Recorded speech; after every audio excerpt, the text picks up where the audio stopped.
What is one Etsy trend that I am planning to incorporate in my upcoming designs to start off 2025 with a bang? I'm also going to be discussing two niches that I'm going to incorporate that trend into, and also what are two evergreen niches that I really want to focus in this upcoming year to help my shop just grow and get even bigger.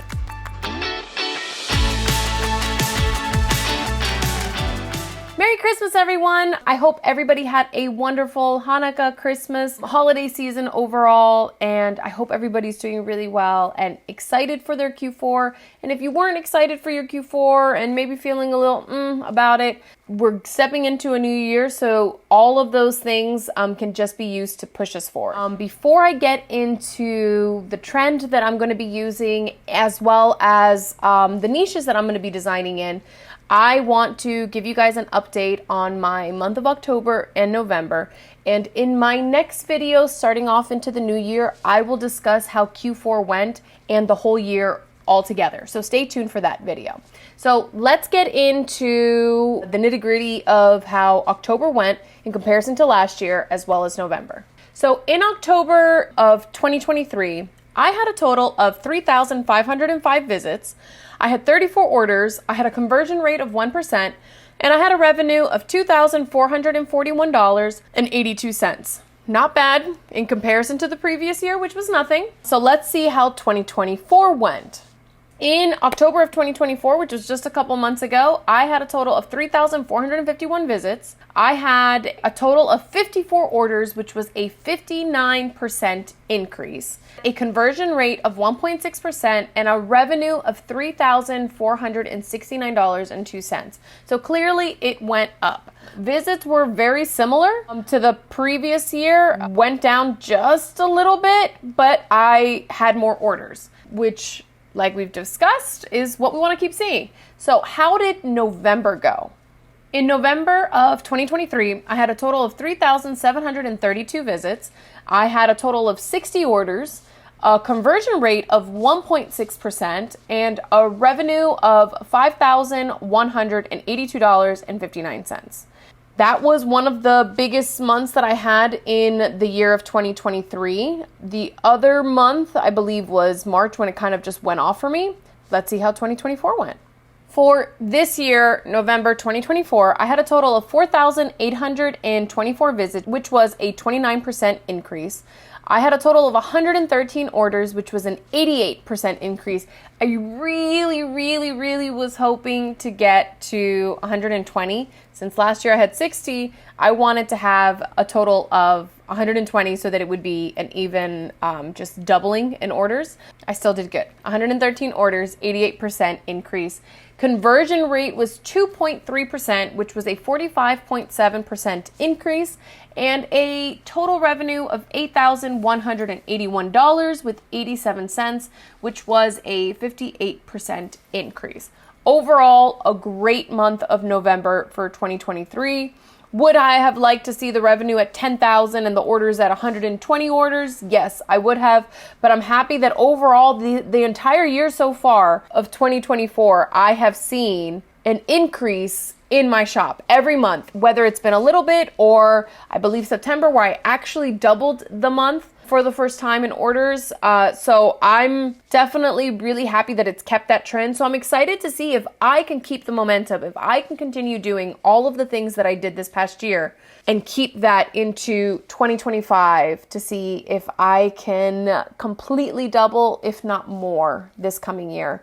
I really would like to see that happen. I want to really take a look at my shop and see what else I can incorporate into this new year so that I can make those changes and I can keep that momentum going. I have an idea of a couple of things that I need to do, and I'm going to talk about one of those things in this video. And now that the holidays are behind us, it's time to start planning for the upcoming season. A trend that's really been catching my eye, and there's a lot of predictions that it's going to be huge, is the brushstroke pattern trend. This pattern and style, kind of like aesthetic, it seems like it's being used in so many different areas. So I have here some examples of the brushstroke pattern trend, and I want to show you in the different areas that it can be used. Now, we have also new niches that we need to be designing for. Like we said, holidays are over. What are we going to be doing? I want to incorporate this big trend in the upcoming season. What is the upcoming season? Well, we have Valentine's Day. Valentine's Day is a niche that I haven't really been able to get into. I think I sold 1 or 2 things here and there in the last 2 years of really designing and really being in my shop. So I really want to do the market research like we've discussed before. I want to get into this niche. Doesn't have to be like another Christmas, but I would love to sell some designs from this niche. And so I want to incorporate the brushstroke pattern into this. It's something that could be just extra unique instead of just simple Valentine's, galentine type of designs. What we've discussed before in our market research is we also want to niche down. We want to make things more unique and we want to add value to the market. We don't just want to design what's out there. So I really think that incorporating this big trend of the brushstroke pattern into Valentine's could really make something special. So when we design for Valentine's, we want to take into consideration of niching down. How can we niche down? I'm sure that the Valentine's niche is going to be a big thing for like the coquette style, that coquette aesthetic. We also want to do the profession. So let's do Valentine's teacher. Let's do nurse Valentine's, galentine's themed, and maybe even some bachelorette style Valentine's design. So that's so far what I'm going to be going into, and it's a big trend, and those niches coming up are going to be really popular to try to get into. Another niche that I'm going to be designing in is St. Patrick's Day. Again, seasonal. I know it's seasonal, but I really want to get into it. I remember last year selling just, I don't know, maybe a handful of St. Patrick's Day shirts. St. Patrick's Day is something that I would also like to really get into. And I want to also incorporate the brushstroke pattern into St. Patrick's Day. So I'm saying all of this because I'm suggesting if you guys are planning on designing in Valentine's, in St. Patrick's Day, to also incorporate these things and see what comes up for you. See what happens. See if it ends up being profitable, if it ends up being a great niche for you to design that you can keep going each year. The other thing that I have not designed for yet, and it's something that I'm going to try new this year, it's also seasonal, is Mardi Gras. Mardi Gras is a big niche also to get into. If you watch any other YouTube videos, I'm sure that they've discussed all of these. It's something that's popular, and especially if people are traveling and going to Mardi Gras in groups, or even just having Mardi Gras parties. Sometimes it's fun to buy shirts or buy mugs, buy apparel, or anything like that. So I'm also going to be incorporating that brushstroke pattern into several Mardi Gras designs, hopefully. If you're a seller on Etsy or you're just starting out, these are the things that I suggest you should be designing for. I really encourage you to hop onto this trend and use it in every niche possible that you're designing in or that you're thinking of designing, because who knows, maybe you come up with something that somebody else hasn't come up with, and so you're the first to get there and it just blows up. Maybe that is what sends your shop over the edge. It's finding these unique trends and incorporating them into these niches, and hopefully being one of the first to do so, which can help shoot that listing up and really get your shop going. If you're an Etsy seller, try that trend, try it in these niches, and also try it in some other niches that you think might be popular coming up, whatever you may be designing. I'm letting you know what I will be designing and what is coming up, what you should be designing if you have followed Shauna's general niche calendar, which I will be linking down below. I literally have it on my computer and I keep referencing of what I should be designing, when I should be stopping, when it's due. So if you haven't seen that yet, please follow along and click on that link to purchase the general niche calendar. It's what I follow month to month. While I love working on those seasonal niches, Christmas is my thing. I love the holidays. I just think it's so fun and so cute to design in those seasonal niches. But let's talk about something that's important that I don't believe I have fully been able to break into just yet. evergreen niches. Now, what are evergreen niches? It is a niche that sells all year round, not just during the holiday seasons. So what are we talking about? Evergreen products, that evergreen niche, whichever one you decide to go into or whichever several you decide to go into, is really important to have in your shop and to keep it active, because then it makes your shop more profitable, other than just going through seasons and hoping to sell in those seasonal niches. If you can really break into a couple of those evergreen niches, it really makes a difference, because you can sell those things all year round. So the top 2 evergreen niches that I want to focus on this year, and I want to start focusing on designing for this year to really try to break into, what are they? The first is birthdays. Birthday is clearly a massive market. Everybody has birthdays. Maybe not everybody celebrates them, but everybody has birthdays.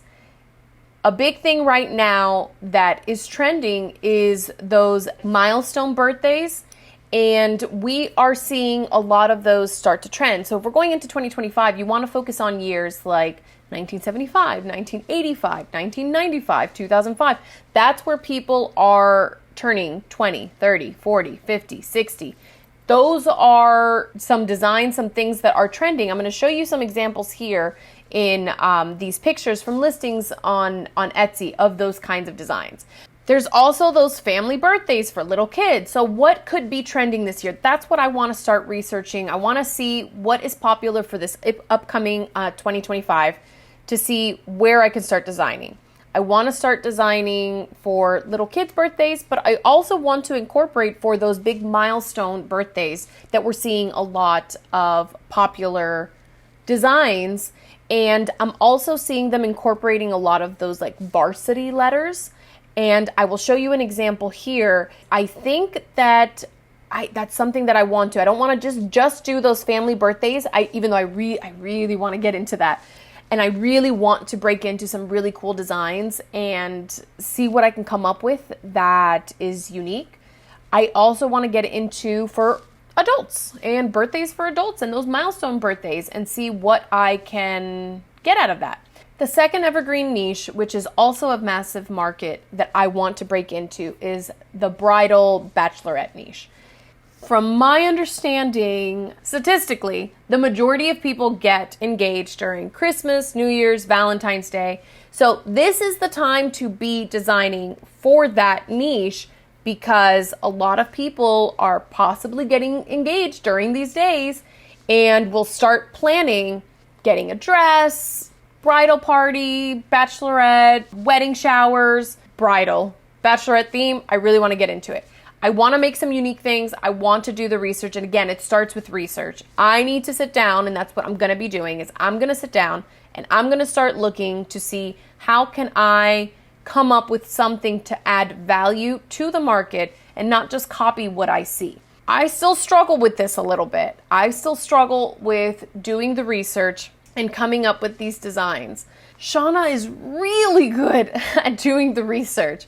She will find something from a completely different niche, think that it's cool and that it would do well in this other niche, and bring that design into this other niche so that it does not exist, and there you go. Her listing just blew up and it's one of the first, and now everybody's copying her.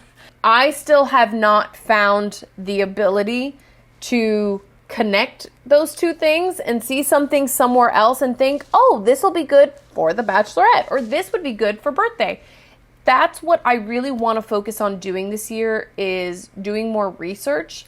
I know that that's going to take more time, which seems a little bit daunting for me, because I already feel like I don't always have a lot of time to really dedicate as much as I would like to. If I really want to grow my Etsy business, sometimes we have to make a little bit of sacrifices, and I just need to really hone in on developing that craft of being able to do that type of research and really coming up with those designs. To recap, I'm going to be incorporating the brushstroke pattern trend into my seasonal niches that I will be designing in, which are Valentine's Day, St. Patrick's Day, and Mardi Gras. I am also in this new year wanting to focus regularly. I want monthly to come up at least with a few designs for each of these evergreen niches. The evergreen niches are birthdays and bridal/bachelorette. I want to continuously add in those evergreen niches so that I can hopefully build something that can take me year round and make me money year round, and not just through the seasonal niches that I have. To be honest, I'm kind of desperate to break into bigger evergreen niches like the ones that I just discussed. I want my shop to thrive, not just during the holidays and not just during these seasonal spikes of whatever I may have designed, but all year long. And I don't think that I have accomplished that fully yet. It's definitely a goal that I'm going to be working towards this year, and I think it could be a really great focus for your shop too. My goal is to keep building my shop so it's successful all year round. And I hope you'll join me in trying out some of these trends as well as these niche ideas for your own shop to see how it does for you. Now, if you found value from this video, please boop the like button below. And if you haven't yet, please subscribe to our channel so that you can follow along with us and we can share our Etsy journeys together, and we can see how we grow and we can build this community together. Also, I would really love for you guys to, in the comments section, let me know what are the niches that you plan on designing in this upcoming year. What are your goals for your shop? And also, what are the things that you're going to be focusing on? What trends are you going to be focusing on? Is the trend that I talked about and the niches that I discussed something that you're also going to try to incorporate into your shop if you haven't already? And if you have, we can follow along to see how we did. Did we achieve our goal? Did we reach what we wanted, like in the sense of how many listings we wanted to design in each niche? And did we see sales in that niche? Did we do a good job at doing the market research and coming up with really cool designs that added value and helped increase our sales? Before we wrap things up, I want to leave you with a little inspiration for the fresh start of this new year coming up. A favorite quote of mine that I just remembered this morning and wanted to share with you guys says, "The magic in new beginnings is truly the most powerful of them all." And isn't that just so true? Especially reflecting on this past year and looking forward into what this new year could be. The start of a new year is like opening a blank journal. You get to write whatever story you want. That fresh canvas, that fresh page is so exciting if you look at it in that way, in that perspective. For all of us that are on this Etsy journey, it's a chance to embrace new trends, explore new niches, refine our craft overall and like what we're doing, and just build on fresh new ideas and have a purpose going forward so that we can build the business that we're trying to build. Whatever last year felt like, whether it was a win, whether it was a challenge, whether it was both, this new beginning holds just so much magic and potential. Every step forward, no matter how small, is a step towards creating something just truly amazing and magical. So I want us to take this opportunity to dream bigger, work smarter, and just keep building a business that we're proud of. Another thing I would like for you to share in the comment section, if you feel comfortable, is what is your goal for 2025? What is your Etsy goal? And if you also want to share your goal for just life in general, please share that in the comment section. Like, what are you most looking forward to with Etsy and with your life in this new year? I just want to say that I believe in all of you guys. I think that you guys are all more than enough, more than capable of building and creating what it is that you want for your Etsy shop, but also for your life. I can't wait to see what this new year brings to all of you guys. I just want us to make it as magical as possible. So until next year, bye guys.